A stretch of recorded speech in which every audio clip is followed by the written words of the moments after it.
Suma Teológica, cuestión primera, cuestión 55, artículo 3.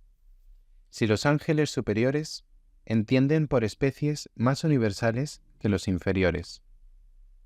Dificultades.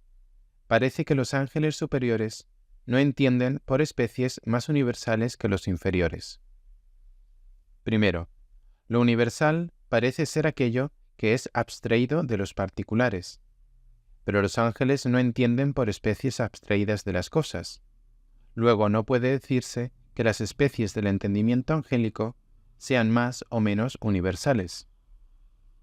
Segundo, lo que se conoce en particular se conoce con más perfección que lo conocido en universal, porque conocer algo en universal está en cierto modo entre la potencia y el acto. Si, pues, los ángeles superiores conocen por formas más universales que los inferiores, se sigue que tienen una ciencia más imperfecta, y esto es inadmisible. Tercero, una misma cosa no puede ser la razón propia de muchas, pero si el ángel superior conoce por una sola forma universal las diversas cosas que el inferior conoce por muchas formas particulares, se sigue que el ángel superior usa de la misma forma universal para conocer cosas diferentes. Luego, no podrá tener conocimiento propio de unas y de otras, y esto es inaceptable.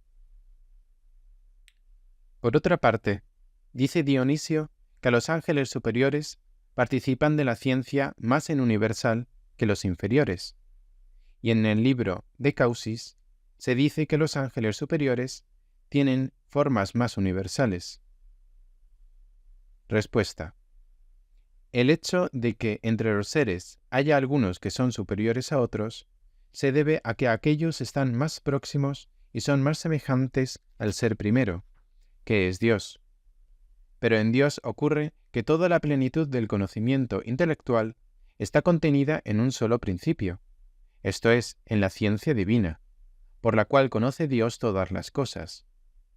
Mas esta plenitud intelectual se halla en los entendimientos creados de modo inferior y menos simple, por lo cual es necesario que lo que Dios conoce por una sola forma, los seres inferiores lo conozcan por muchas, y tantas más cuanto más grande sea la inferioridad de su entendimiento.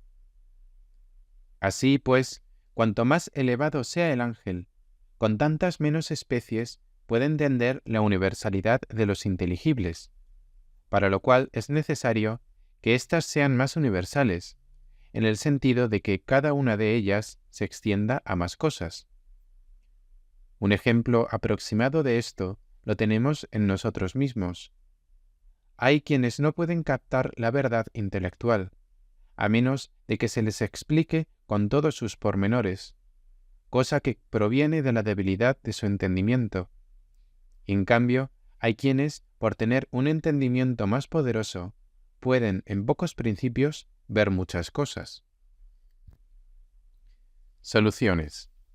Primero, que el universal se ha abstraído de los fantasmas debido a que el entendimiento que lo conoce toma sus conocimientos de las cosas, es en él accidental. Por tanto, si existiera un entendimiento que no tomase sus conocimientos de las cosas, el universal que conociese no sería el resultado de una abstracción, sino que en cierto modo sería anterior a las cosas mismas, bien en el orden de causa, que es como están las razones universales de las cosas en el Verbo de Dios, o por lo menos en el orden de la naturaleza, como están las razones universales de las cosas en el entendimiento angélico. Segundo, lo de conocer algo en un universal se puede tomar de dos maneras. Una, por parte del objeto conocido, esto es, cuando solamente se conoce la naturaleza universal del objeto, y en este caso el conocimiento es imperfecto, y así conocería imperfectamente al hombre el que solo supiese que es animal. Otra, por parte del medio de conocer, y en este caso, conocer una cosa en un universal es lo más perfecto, ya que más perfecto es el entendimiento que puede conocer distintamente muchas cosas en un solo universal que el que no puede. Tercero, una misma cosa no puede ser la razón propia y adecuada de muchas, pero si es excelente, puede tomarse como razón propia y como semejanza de cosas distintas.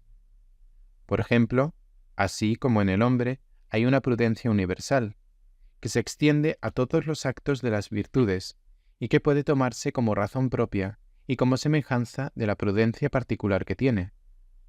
Por ejemplo, el león para los actos de magnanimidad, o de la que tiene la zorra para los de la astucia.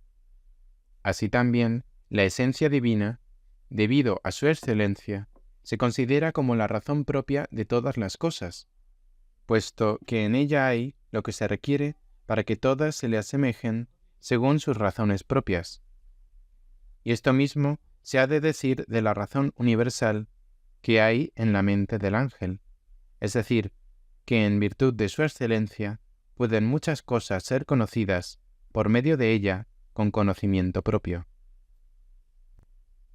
Fin de la cuestión 55 sobre el medio del conocimiento angélico.